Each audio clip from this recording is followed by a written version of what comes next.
ঢাকা বিশ্ববিদ্যালয় থেকেই বিএনপি সরকারের বিরুদ্ধে বড় কিছু ঘটতে পারে। ঢাকা বিশ্ববিদ্যালয়ে কিন্তু প্রতিবাদ শুরু হয়ে গেছে। ঢাকা বিশ্ববিদ্যালয় জেগে উঠলে, তরুণ প্রজন্ম, ছাত্র জনতা জেগে উঠলে তখন বিএনপি সরকার আর কিছু করার থাকবে না। এমনিতেই বিএনপি সরকার ধৈর্য সরকার এবং ভারতের ফাঁদে, যুক্তরাষ্ট্রের ফাঁদে।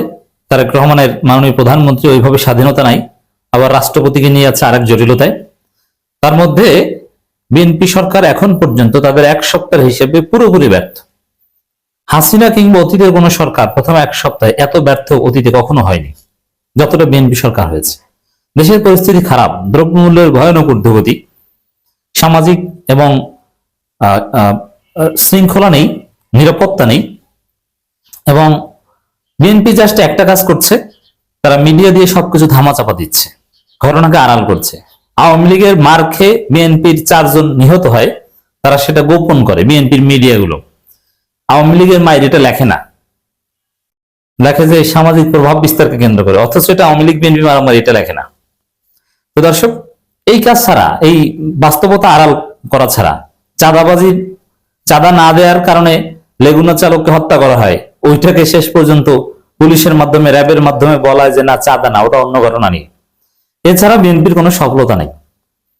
এই রকমের একটা নরবরে সরকারের বিরুদ্ধে যে কোনো সময় আন্দোলন ছড়িয়ে পড়তে পারে। বিশেষ করে শিক্ষার্থীরা, জামাত এনসিপি একটা বৃহত্তর আন্ডারস্ট্যান্ডিং এ আছে বিএনপির সাথে, এখনো তারা বিবৃতির মধ্যে সীমাবদ্ধ থাকবে, তারা প্রস্তুতি নিচ্ছে। এই আন্ডারস্ট্যান্ডিংও থাকবে না, এক পর্যায়ে জামাত এনসিপি বিএনপির বিরুদ্ধে জোরালো অবস্থান নেবে। কিন্তু জামাত এনসিপি অন্য রকমের বিরোধী দল হতে যাচ্ছে, গতানুগতিক ধারার বিরোধী দল হবে না। বৃহত্তর আন্ডারস্ট্যান্ডিং আছে বিএনপির সাথে। কিন্তু ছাত্র জনতা যে কোনো সময় জেগে উঠতে পারে। হ্যাঁ, অলরেডি প্রায় জেগে উঠেছে। আপনারা জানেন যে ডিসি মাসুদ, এই ডিসি মাসুদ কিন্তু প্রচন্ড শিবির বিদ্বেষী। ধানমন্ডি 32-এ যখন বিএনপির লোকজন ইশরাকের নির্দেশে ধানমন্ডি 32 ভাঙতে গিয়েছিল, ছাত্র জনতাও ছিল অনেকে, তখন ইউনূস সরকারের সিদ্ধান্ত ছিল যে না, এটা ডিসপার্স করতে হবে, ধানমন্ডি 32 আর ভাঙতে দেওয়া যাবে না। সেখানে সেনাবাহিনী, পুলিশ মিলে ধানমন্ডি 32 ভেঙেছিল, ধানমন্ডি 32 রক্ষা করেছিল।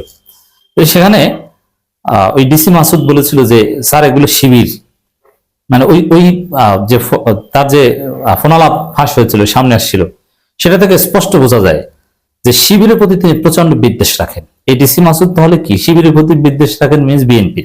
ডিসি মাসুদ হচ্ছে বিএনপির ডিসি এবং বিএনপি পরিবারের এবং বিএনপি পন্থী, এতে কোনো সন্দেহ নেই। সেই ডিসি মাসুদ তিনি এখন মোরাল পুলিশিং করছেন, বিনা কারণে নাগরিকের উপর ভয়ানক নির্যাতন করছেন কোনো কারণ ছাড়া।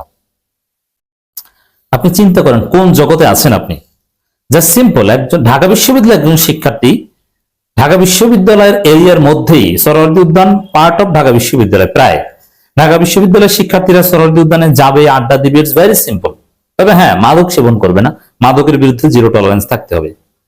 ঢাকা বিশ্ববিদ্যালয়ের শিক্ষার্থীরা যারা টিউশন করায়, যেমন আমি নিজে স্টুডেন্ট লাইফে টিউশন করাতাম, তখন আমার নিয়মিত যাত্রাপথ ছিল সোহরাওয়ার্দী উদ্যান। এমনকি আমি একসময় বাইসাইকেল চালাতাম ঢাকা শহরে। তখন কিন্তু সোহরাওয়ার্দী উদ্যান এবং রমনা পার্কের ভিতর থেকে সাইকেল চালিয়ে যেতাম, যাতে যাত্রাপথ সহজ হতো, অনেক রাস্তা কমতো এবং যানজটে পড়তে হতো না। দর্শক, এই সোহরাওয়ার্দী উদ্যানের ভিতর থেকে ঢাকা বিশ্ববিদ্যালয়ের শিক্ষার্থীরা চলবে নরমাল, তো সেখানে চলছে, হ্যাঁ, পুলিশ রেড দিচ্ছে। সেখানে ঢাকা বিশ্ববিদ্যালয়ের শিক্ষার্থী, একজন স্মার্ট শিক্ষার্থী, সে স্বাভাবিকভাবে প্রশ্ন করতে পারে যে আমি এখান থেকে যেতে পারি, ইটস মাই চয়েস, আমার কোনো অপরাধ আছে কিনা, আমার সাথে আপনি কিছু পেয়েছেন কিনা সেটা দেখেন। যদি কোনো অপরাধ পেয়ে থাকেন বা আমার সাথে মাদক পেয়ে থাকেন, ঠিক আছে, আমার বিরুদ্ধে অ্যাকশন নিন। এর চাইতে যৌক্তিক এবং ভদ্র ভাষায় কোনো কথা হতে পারে না। আমি দেখলাম যে সেই শিক্ষার্থী, যাকে ডিসি মাসুদ, বিএনপির পেটোয়া পুলিশ বাহিনী যে ভয়ানক নির্যাতন করেছে, এটা কোনো সভ্য সমাজে হতে পারে না। সেই শিক্ষার্থী, নির্যাতিত শিক্ষার্থী, অত্যন্ত ভদ্র ভাষায় কথা বলছিল। সেই শিক্ষার্থীর পরিচয় যাই হোক না কেন, স্মার্টলি কথা বলছেন, স্মার্টলি পুলিশকে প্রশ্ন করছিলেন এবং উত্তর দিচ্ছিলেন। হঠাৎ করে তার উপর আতর্কিত হামলা, এটা কোনো সভ্য সমাজে হতে পারে না, এটা কেউ মেনে নিতে পারে না।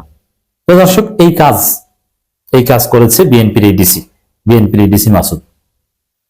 তো দর্শক, এখানে এই ঘটনার পর ঢাকা বিশ্ববিদ্যালয়ের শিক্ষার্থীরা ফুঁসে উঠেছে। শাহবাগ থানার সামনে শিক্ষার্থীরা মিছিল করছে। এখন এটাকে বিএনপি বা বিএনপির মিডিয়া মব বলে না কেন? বলেন মব বলে একটু দমন করেন।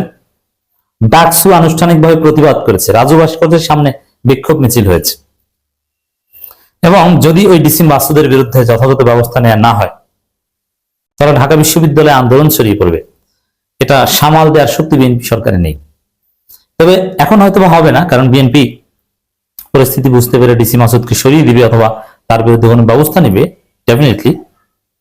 কিন্তু এরকম ঘটনা প্রত্যেক দিন ঘটতে থাকবে, যেহেতু বিএনপির নৈতিক ভিত্তি নেই অথবা এই নির্বাচন সুষ্ঠু হয়নি এবং ছলচাতুরি করে তাদেরকে ক্ষমতায় টিকে থাকতে হবে, যার ফলে নানান উল্টোপাল্টা কাজ প্রত্যেক দিন করতে হবে। অতএব যে কোনো মুহূর্তে, যে কোনো সময়, যে কোনো একটা অঘটন ঘটে যেতে পারে এবং ঢাকা বিশ্ববিদ্যালয় থেকে আন্দোলন ছড়িয়ে পড়তে পারে। সিগনিফিকেন্টলি ঢাকা বিশ্ববিদ্যালয়ের প্রতি বিএনপির প্রচন্ড ক্ষোভ, কারণ ঢাকা বিশ্ববিদ্যালয়ে ভোট দিয়েছে শিবিরকে, ছাত্রদলকে ভোট দেয়নি। ঢাকা বিশ্ববিদ্যালয়ে ছাত্রদলের অবস্থান অত্যন্ত দুর্বল। যদি বলা হয় যে বাংলাদেশের ছাত্রদলের সবচেয়ে দুর্বলতম শাখা কোনটা, উত্তর হচ্ছে ঢাকা বিশ্ববিদ্যালয় শাখা।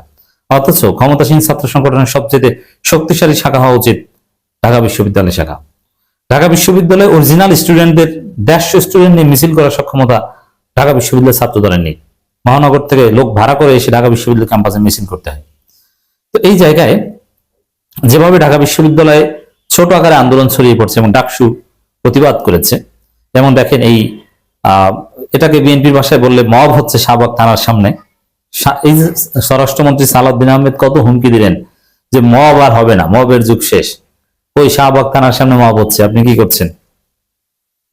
এই মব থামাতে গেলেই ঢাকা বিশ্ববিদ্যালয় উত্তাল হয়ে উঠবে, তখন এই পরিস্থিতি বিএনপি সামাল দিতে পারবে না।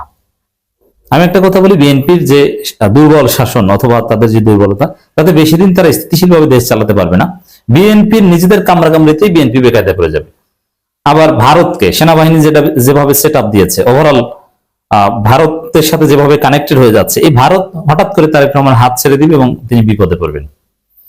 তো দর্শক, সরোয়ার্দী উদ্যানে শিক্ষার্থী সাংবাদিকদের উপর হামলা ঘটনা ডাকসু নিন্দা, সাংবাদিকদের উপরও হামলা করে। আপনি চিন্তা করছেন, বিএনপি সম্ভাব্য ফ্যাসিস্ট দল, তারা সব ধরনের নির্যাতন করতে পারে এবং তারা ভোট চুরি করে। স্থানীয় সরকার নির্বাচনগুলোতে ভয়ানক কারচুপি করার সম্ভাবনা রয়েছে। সিটি কর্পোরেশনে না পারলে অন্যগুলোতে করবে এবং বিএনপি শান্তিপূর্ণভাবে ক্ষমতা হস্তান্তর করতে চাইবে না। তারা আবার সেই পুরনো 2006 সালের মতো ভোট কারচুপি করে মাগুরা মার্কা উপনির্বাচন করার পরিকল্পনা করবে। রাজধানীর সরোয়ার্দী উদ্যানে অভিযান চলাকালে ঢাকা বিশ্ববিদ্যালয়ের এক শিক্ষার্থী ও এক সাংবাদিকদের উপর হামলার ঘটনায় তীব্র নিন্দা প্রতিবাদ জানিয়েছে ঢাকা বিশ্ববিদ্যালয় কেন্দ্রীয় ছাত্র সংসদ ডাকসু। একই সঙ্গে ঘটনায় জড়িতদের চিহ্নিত করে দৃষ্টান্তমূলক শাস্তির দাবি জানিয়েছে সংগঠনটি। ডাকসুর বিবি সাদিক ক্যাম্প সোমবার এক স্ট্যাটাসে জানান, রাজধানীর সরোয়ার্দী উদ্যানে অভিযানের সময় আইনশৃঙ্খলা বাহিনীর আক্রমণের বাংলা নিউজ 24 এর মাল্টিমিডিয়া সাংবাদিক তোফায়েল আহমেদ মারাত্মকভাবে আহত হয়েছেন। একই সময় ঢাকা বিশ্ববিদ্যালয়ের শিক্ষার্থী ও বিপ্লবী ছাত্র যুব আন্দোলনের নেতা নাঈম আহমেদের উপর বিনাশ করে। এখানে এই নাঈম আহমেদ বামপন্থী নাকি, এটা আমাদের দেখার বিষয় না, তার উপর এক প্রকার ভয়ানক নির্যাতন হয়েছে। অতএব এরকম দেশ চালানো যায় না। যে কোনো সময় দেখবেন যে ঢাকা বিশ্ববিদ্যালয় থেকে জোরালো আন্দোলন শুরু হয়ে গেছে।